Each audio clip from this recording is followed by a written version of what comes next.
जय श्री राम दोस्तों, walk with चर्चा में आपका स्वागत। पूरे विश्व में ऊठापटक का माहौल, भारत के पड़ोसी देश में ऊठापटक का माहौल, भारत के राज्यों में ऊठापटक का माहौल, और इन सब के बीच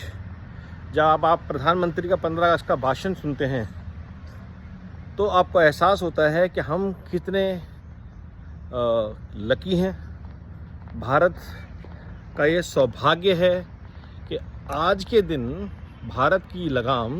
भारत की बागडोर एक ऐसे व्यक्ति के हाथ में है जो सकारात्मकता से राष्ट्र निर्माण के भाव से ओतप्रोत है, जिसकी सनातन संस्कृति के प्रति अगाध श्रद्धा है और भारत में उनका अगाध विश्वास। भारत के प्रति उनका जो विश्वास है ये इस बात का सूचक है कि आज जब पूरा विश्व चिंता के दौर से गुजर रहा है तो हम बात कर रहे हैं डिज़ाइन फॉर वर्ल्ड की, हम बात कर रहे हैं ग्रीन जॉब्स की, हम बात कर रहे हैं पॉलिटिकल इकोसिस्टम को ट्रांसफॉर्म करने की,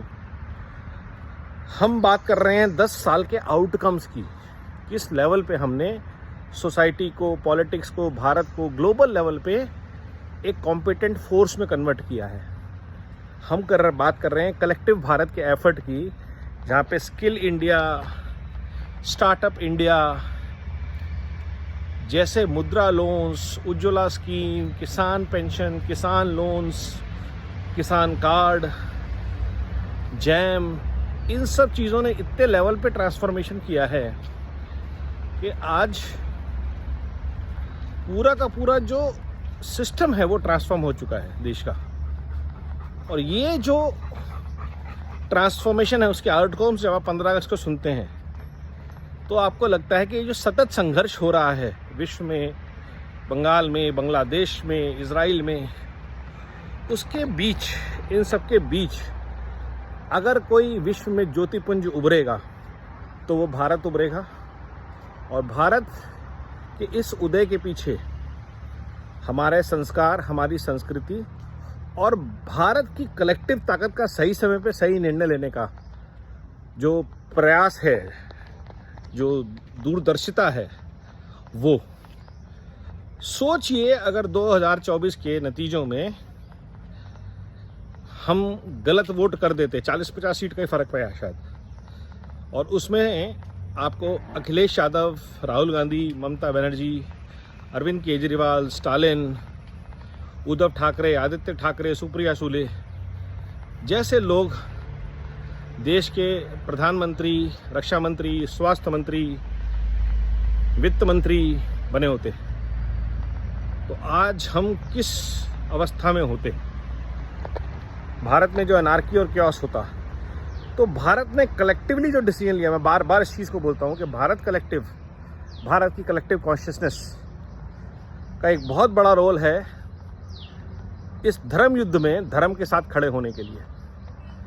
धर्म वो जो सही है, जो राष्ट्र के लिए सही है, धर्म वो जो समाज और देश के लिए सही है, समाज के हर वर्ग के लिए लाभदायी है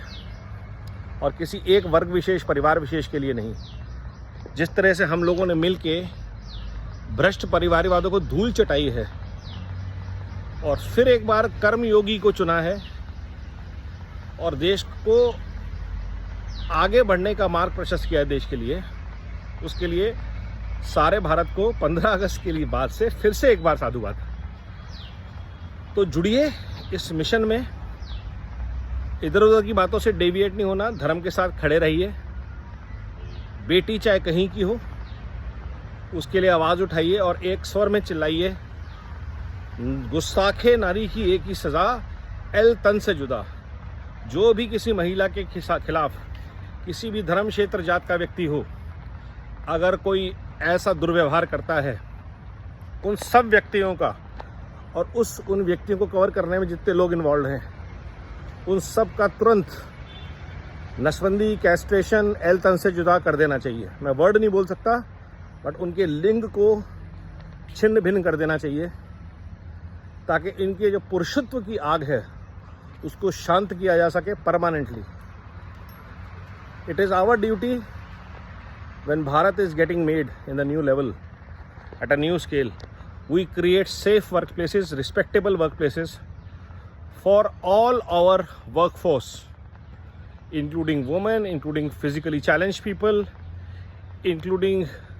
people from all caste, religion, backgrounds, affiliations, preferences. That is our collective responsibility as Bharat Incorporation. Bharat की सारी कंपनियां, जहां भारत के सारे संस्थान, भारत के सारे दफ्तर, भारत की सारी फैक्ट्रियां, ये हम सब की कलेक्टिव रिस्पॉन्सिबिलिटी है। और ऐसे नर पिशाच अगर हमारे बीच में कोई भी हैं तो उनको नंगा कीजिए, उनको बाहर कीजिए।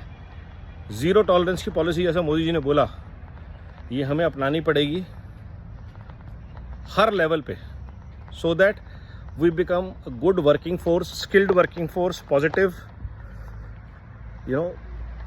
दुनिया में आज जो भारत का नाम है इसको हम और आगे लेके जा सकें। वंदे मातरम, नमो भारत, जय हिंद।